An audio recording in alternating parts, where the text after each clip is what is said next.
저가 죄를 살피면 너가 능히 서리요.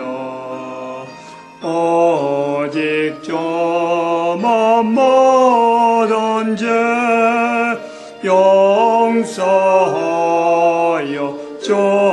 주시니 주님 앞에 떨면서 용서하심 빕니다. 파수꾼이 새벽을 기다리고 바라다. 하나님 말씀 시편 76편입니다. 75편 시편 75편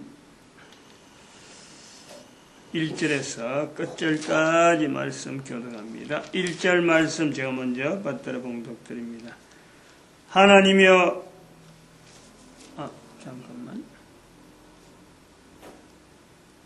하나님이여 우리가 주께 감사하고 감사함은 주의 이름이 가까움이라. 사람들이 주의 기사를 전파하나이다.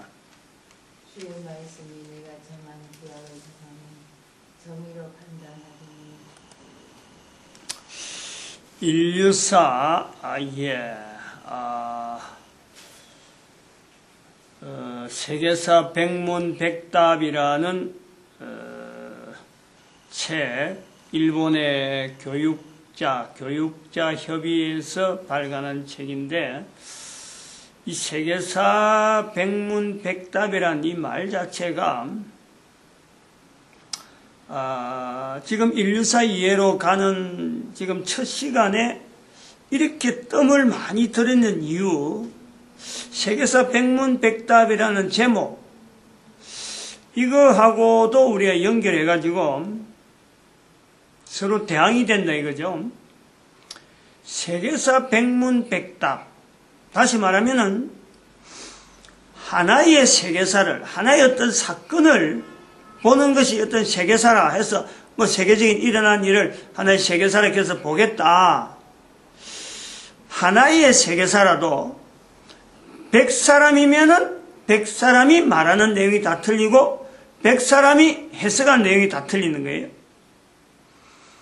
하물며 이 세계사를 곳곳에 있는 세계사를 어느 누가 이거는 이렇다 라고 말을 한다고 해서 그 말한 사람이 한 말을 야 과연 그렇구나 따라가야 되구나 따라오는 사람 아무도 없어요. 세계사는 이미 세계사 지나간 거지, 그 지나간 걸 가지고 지금의 어떤 내 삶을, 지금의 어떤 일을 하기 위해서 그걸 행적으로 삼겠다, 아무도 그렇게 하는 사람이 없어요.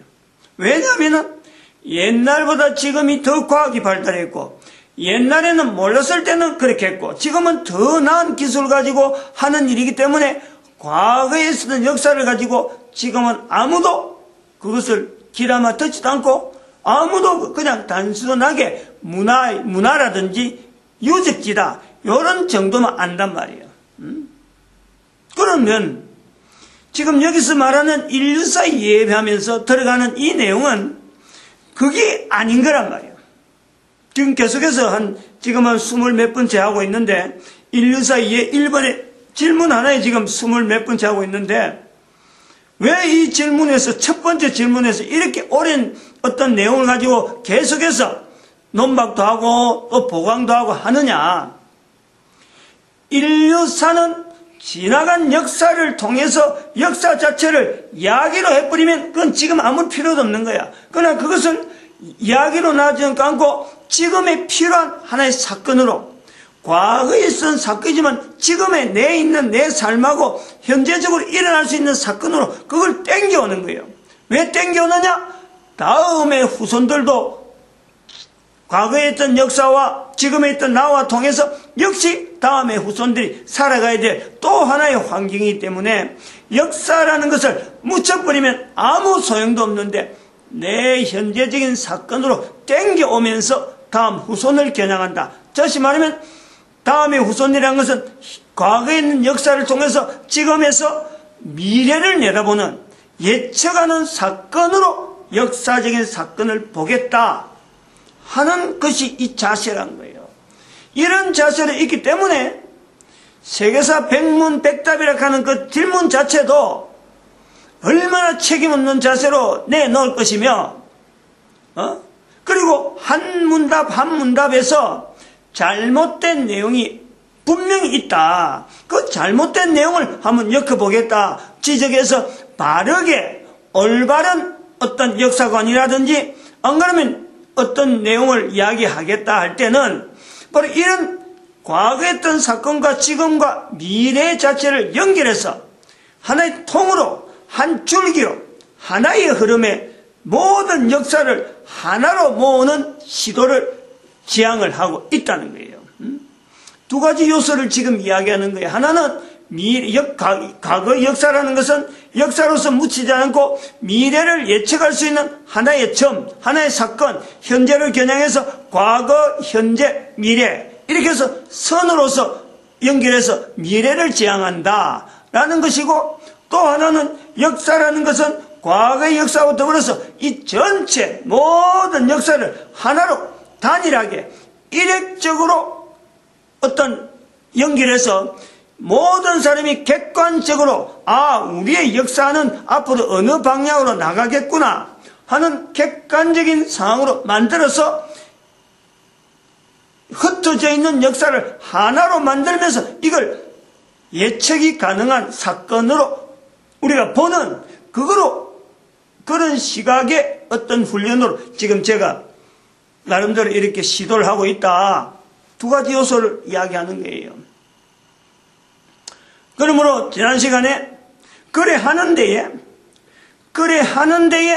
성경이라고 하는 어떤 자리가 우리가 지금 어떤 기준 문제를 가지고 나올 때 인류사 전체에서 어느 자료를 어디에 있는 자료를 기준으로 잡아야 되느냐라고 할 때 전 세계가 모든 인류가 보편적으로 이야기하는 역사서로 볼 수 있는 성경이라는 것이 온 인류사에서 가장 오래된 책으로서 가장 보편적으로 지금 현재적으로 많이 알려져 있으면서 그 역사성이 인정되고 또 많은 사람들이 그 검증을 이게 과연 사실인가 아닌가 하고 검증을 해갖고 분명한 이거는 인정된다. 자료 자체가 이미 검증이 되어진 그 위스가 아니고 잘못된 내용이 아니고 이거는 분명하게 역사서로도 인정되어지고 기록된 내용도 그렇고 모든 사람이 다 읽을 만한 보편성이 있다 하는 이런 절차가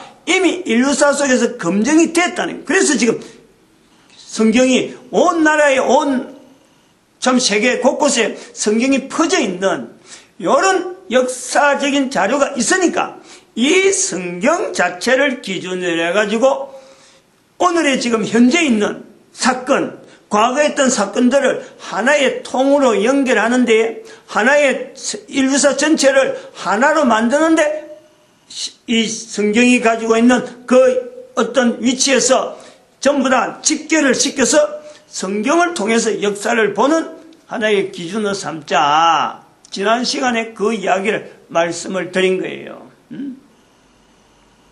이 방향이 있다는 게 지금 이렇게 그냥 역사하면 이것저것 어거지 막 모아서 이야기만 하려는 것이 아니라 역사를 보는 시각을 자칫 잘못하면은 좋은 자료가 있었고 보물이 될 수 있는 과거의 역사를 우리가 그걸 보물로서 다시 다듬을 수 있는 그 시각을 지금 길러주는 거예요. 왜 보물이냐? 내가 앞으로 해야 될 일을 비춰볼 수 있는 앞으로 인류사에서 어떤 일이 발생할 것이라는 것을 비춰보면서 내가 그것을 대응할 수 있도록 만들어가는 거니까 이게 얼마나 큰 보물이냐는 말이에요.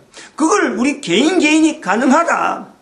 누구나 가능하다 하는 것을 우리가 겨냥해서 이 훈련을 시키는 거예요. 그 시각이 있다는 것이에요. 그래서 오늘은 지난 시간에 대한민국의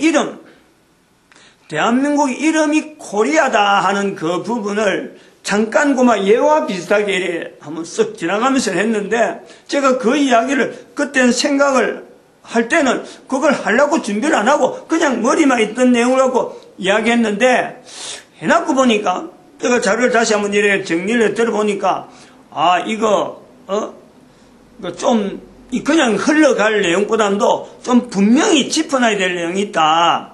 그래서 제가 그 인터넷에 검색을 해가지고 우리 한국의 코리아라는 언어에 관계된 자료를 몇 가지 정리를 해봤어요. 지난 시간에 했던 내용도 물론 관계가 됩니다만은. 그래서 이 내용을 제가 네이버에 두산백과를 근거를 했는데, 코리아로 해서 고려로 이래 되어진 이름에 대해서 기록된 내용이, 이래 가지고는 우리나라 언어인데, 우리나라 이 표현인데, 대한민국이라는 이런 표현을 쓰는데, 대한민국이 사람들이, 이렇게 표현해달라 한 건 아니란 거네요. 대한민국이라고 하는 언어를, 우리는 앞으로 공식 언어를 코리아라고 하겠습니다. 라고 등록한 것도 아니에요. 일반적으로 다른 사람이 이미 부르는 거예요. 우리는 그냥 수동적으로 그래 불리니까 그래 불리니까 그렇게 대답해야 되는가 보다. 우리는 아무런 어떤 우리가 주관적으로 한 일이 아무것도 없어요. 코리아 분단됐으니까 노스 코리아, 소스 코리아 이렇게 부르는데 아무런 말이 없어요. 우리가 한 일이 아무것도 없다는 거예요. 대한제국, 그건 우리나라 사람들이 이름을, 한국 명칭은 이시조선, 대한민국, 지금 현재 대한민국, 대한제국, 이럴 때는 우리가 주관적으로 우리는 앞으로 국호를 어떻게 삼겠다 분명히 하는 거예요. 그런데 영어로 코리아라는 말을 했을 때는 우리가 고려한 것이 아니에요. 다른 사람들이 우리를 불러주는 걸 우리는 그대로 받은 거예요. 그런데 받은 것이기 때문에 코리아라는 언어가 어떤 의미인지는 우리 한국 사람이 아는 사람이 아무도 없다는 거예요.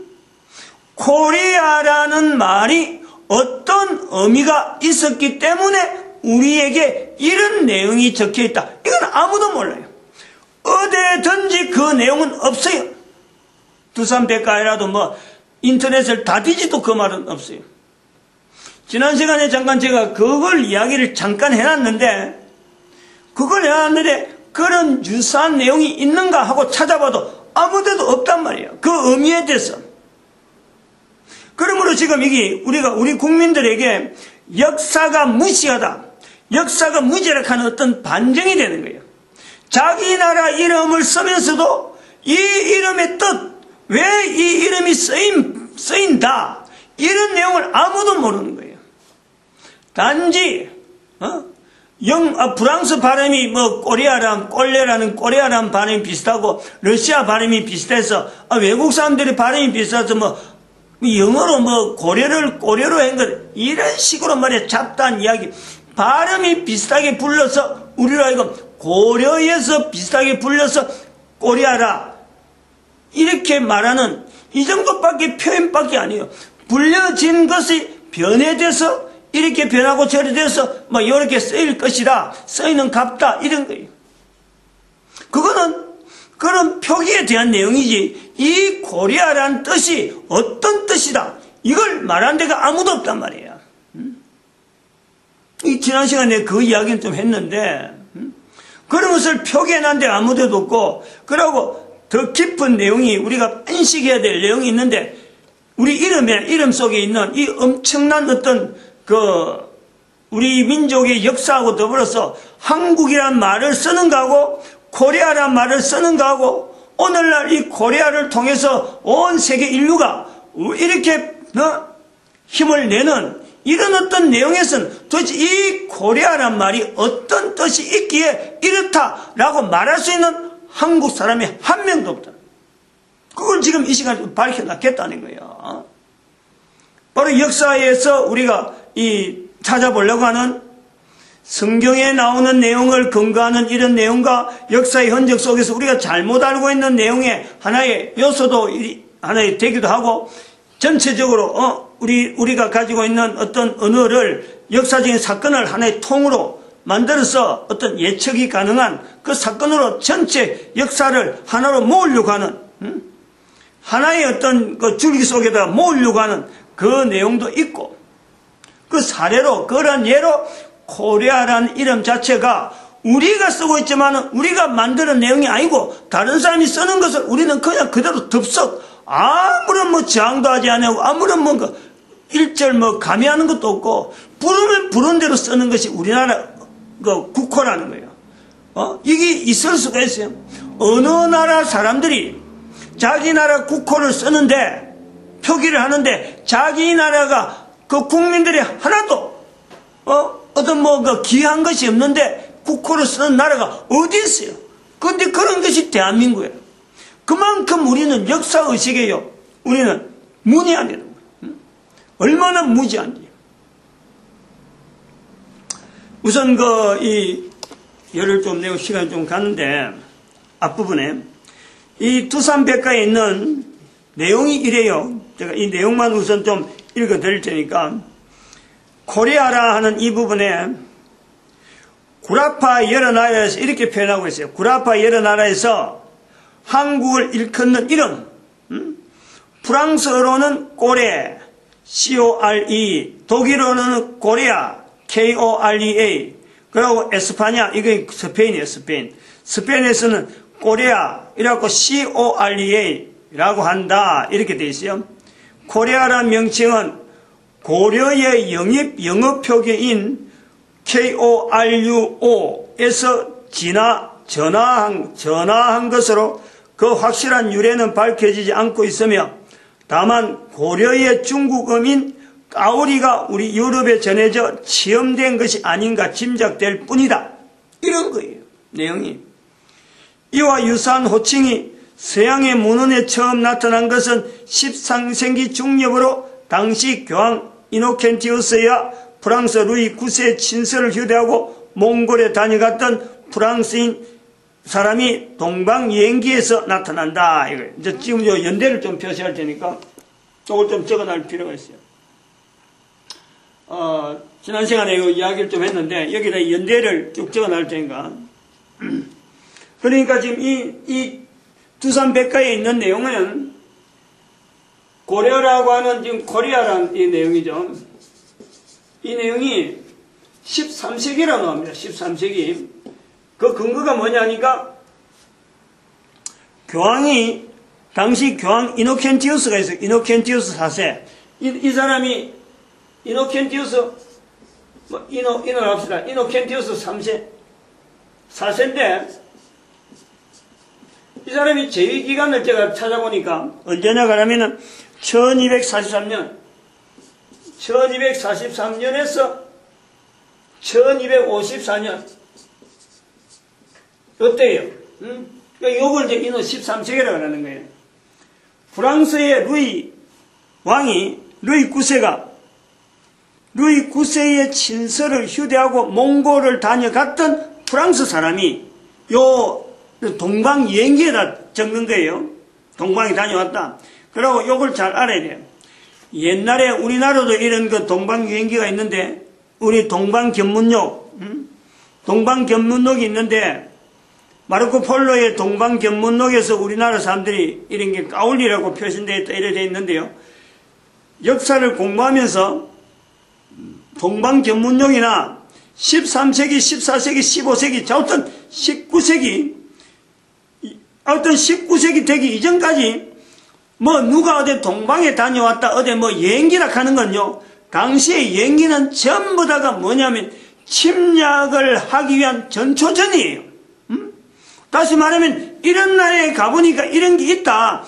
그 기록문을 가지고 팔아가지고 그걸 책으로 만들어서 돈 벌려고 하는 사람들이 이런 동방견문역 이런 길을 기록한다니까. 어디 여행기를 기록하면서 그 책을 보고 선박을 가진 사람들이 어디 무슨 나라가 있다더라, 그것도 한번 가보자. 그래서 그 나라에 가서 수탈하는 거예요. 수탈. 그런 것이 전초전이 그런 것에 첩보위 역할을 하는 것이 여행기예요. 이걸 알아야 돼요. 바로 이 사람이 지금 프랑스 사람이 동방여행기로 적었다. 바로 프랑스 사람들 가서 좀 이렇게 탈취 좀 해라. 이런 내용이란 말이야. 요때 기록이 되었다라는 거예요. 그다음에 지금 연대는 내가 조금 놔둡니다. 13세기. 그리고 책에 있는 대로 보니까 1606년에 로마로 갔던 한국 소년 안토니오 고레오라는 기록이 있다. 1606년에. 요거는 뭐 연대가 훨씬 뒤니까 좀 놔두겠어요. 그럴 때는 까올리라 하는 이름으로 됐다. 여기 있어요. 그 다음에 중요한 게 하나 나오는 것이 20세기 들어옵니다. 20세기 들어오면서 이제 지금 현재 쓰고 있는 코리아라는 표기로 이제 바뀌게 되는데, 이 코리아라는 말하고 같이 따라오는 말 하나가 조용한 아침의 나라라는 표현을 쓰는 것이 있었다는 거예요. 그것은 아일랜드의 독립투사이면서 정치가인 A. 그리피스라는 사람이 있어요. A. 그리피스. 이 사람도 연대를 찾아보니까 1872년에서 1922년 살은 사람인데, 이 사람이 우리 한국을 일컬어서 조용한 아침의 나라라고 표현한 거예요. 그래서 이 조용한 아침의 나라라 하는 이 표현 때문에 The land of the morning calm 이래 되는 거예요. 조용한 아침의 나라. 그래서 영문으로 The land of the morning calm, 조용하다는 거예요. 조용한 아침의 나라라고 하는 이걸 쓰면요, 조선도 나오고 다양한 영문 표기가 다양한 자료들이 많아요. 지금도 이렇게 표현하면서 코리아란 말 대신에 쓰는 자료가 많이 있다 이 말이에요. 그것이 이제 그거는 1800년대니까 일단 놔놓고 나중에 또 다시 표기는 해드릴게요. 그 다음에 이제 우리 알아봐야 될 것이 뭐냐면은, 지난 시간에 제가 요 이야기한 거, 요거 연대, 코러스라는 사람이, 고르스라고 쓴 사람이 있는데, 이 사람이 뭐냐니까, 포르투갈 사람들이 부른 한국의 명칭, 이런 게 있어요. 고르스라네, 고르스. 요런 내용이 있어요. GORES. 이 고르스. 이거는 1513년,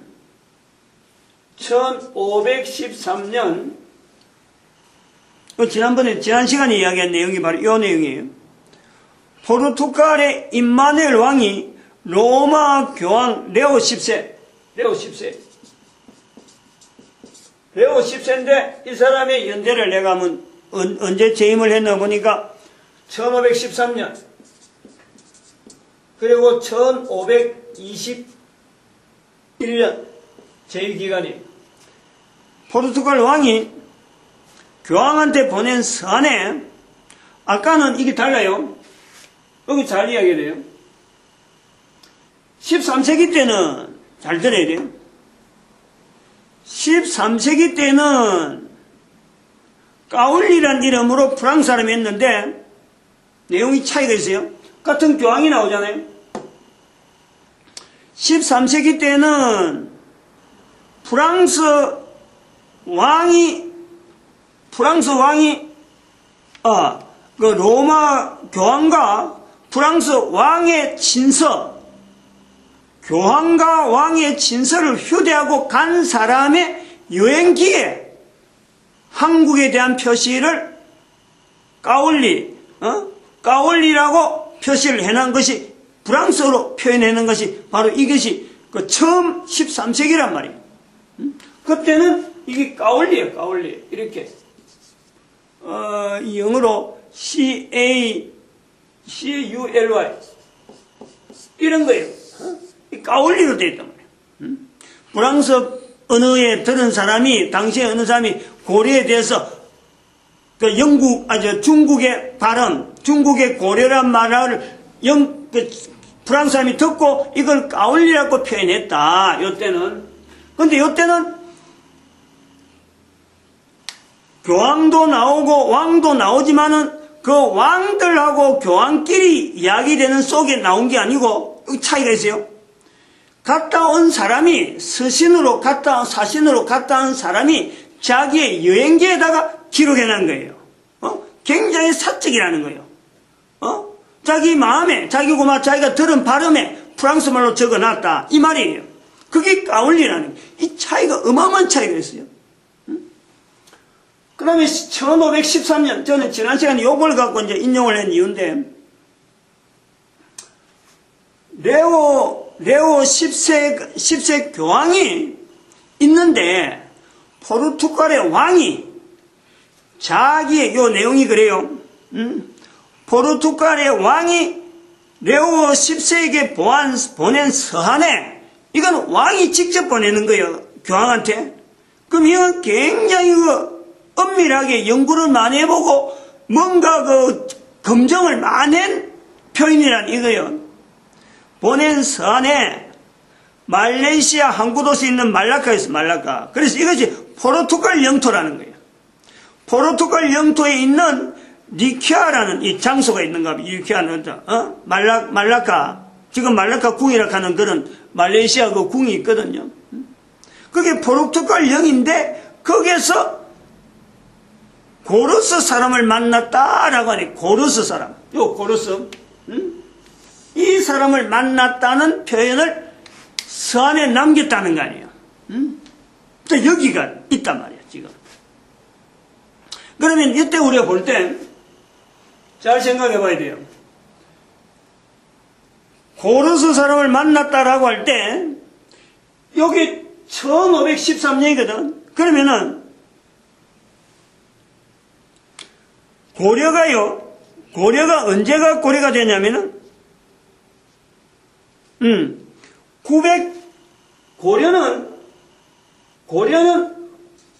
고려가 말이죠. 918년에서, 연대를 우리가 확인해 봐야 돼요. 918년에서 1392년. 이게 고려예요. 잘 비교해 봐야 돼요. 그럼 이 1513년 같으면요, 이미 고려가 없는 거예요. 어때요? 이 문제를 잘 봐야 돼. 지금요, 우리가 지금 일반적으로 우리가 이해되는 그런 내용하고요, 근거 자체가 전혀 달라요. 두산백과에 아까 내가 했지만 고려시대에 영어로 고려를 한글, 이렇게 표현했다. 이거요, 전혀 근거 없는 거예요. 전혀 다르다는 거예요.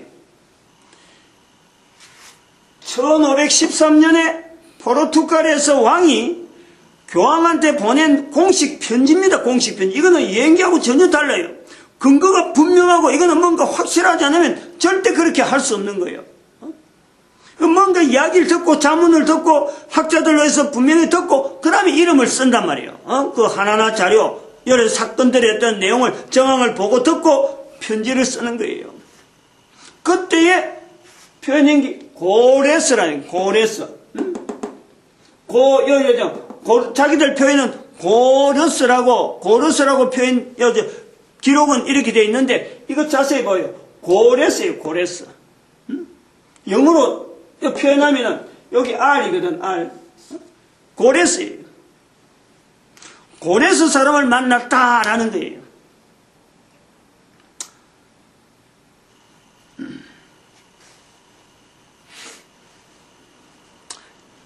여기까지 이제 해놔놓고, 분명히 고려시대는 아니다. 고려시대 아닌데, 지금 이게 한국 사람에 대해서 표현을 고레스라고 표현하고 있는 포르투갈의 왕이 있다. 이런 거예요. 그 다음에 좀 넘어가야 될 내용이 하나 있어요. 다른 내용.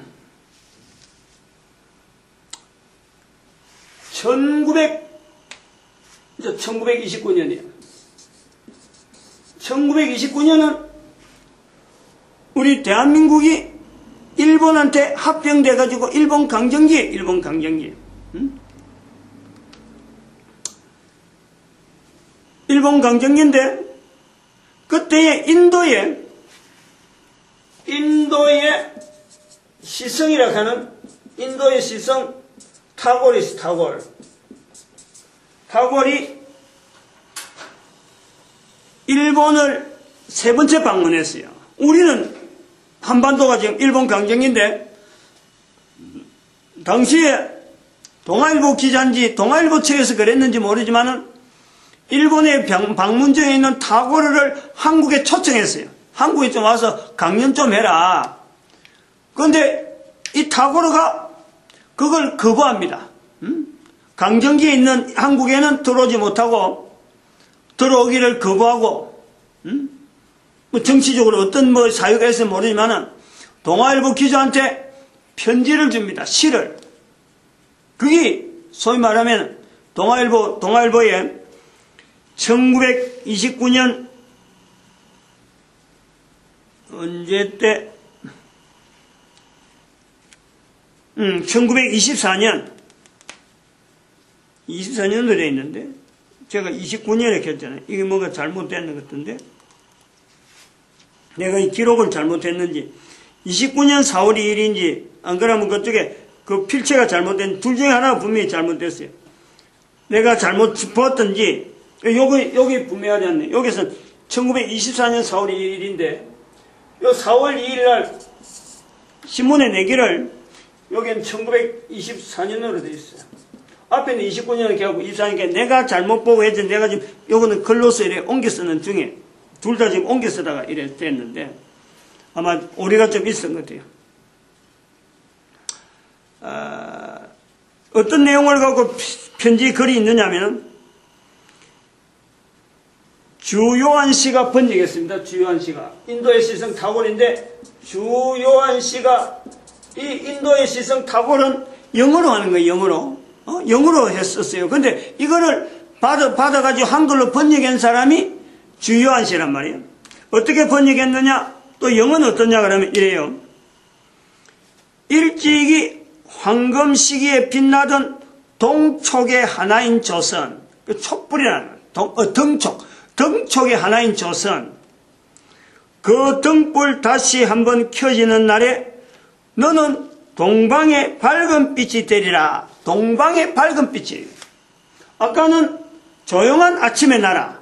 여기는 동방의 밝은 빛입니다.